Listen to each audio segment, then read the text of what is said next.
So there's a popular author out there named Gary Chapman who has written quite a few books about the 5 love languages. And basically the idea is that there are 5 main ways that we tend to give and receive love. And those ways are gifts, quality time, acts of service, words of affirmation, and physical touch. And most of us have a top 1 or 2 love languages that speak to us a little more loudly than the others. So I don't know if you've ever read any of his books or about this concept, but I really liked it. My husband and I, when we first decided to figure out each other's love languages, we discovered that mine was, I had top 2 that were pretty close together: words of affirmation and acts of service.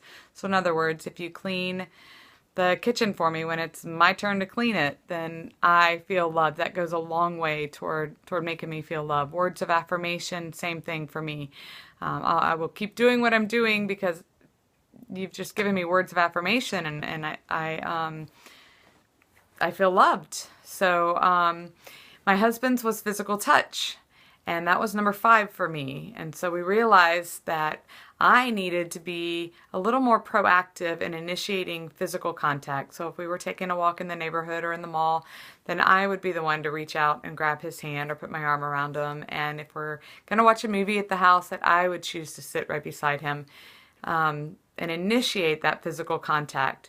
So that really helped us in our marriage kind of understand the differences there and how we prefer to give and receive love. It doesn't mean that we don't use all 5 areas to give and receive love, because we do. But and so I don't want you to purposely get stuck, like, I can't figure out the love language of my child or, my spouse. Don't get stuck on that. I mean, it's great if you can figure it out. It's interesting. I like that kind of stuff. But don't get stuck on that.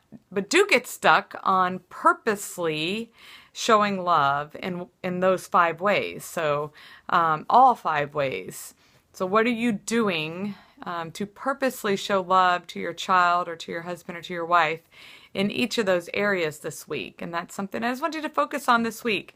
It's really important to have those love tanks full, because it strengthens your relationship. Not only does it allow you to have more influence over the other person, and you can bring up tough topics, critical topics even, and discuss them much easier, and people are less defensive when the love tank is full.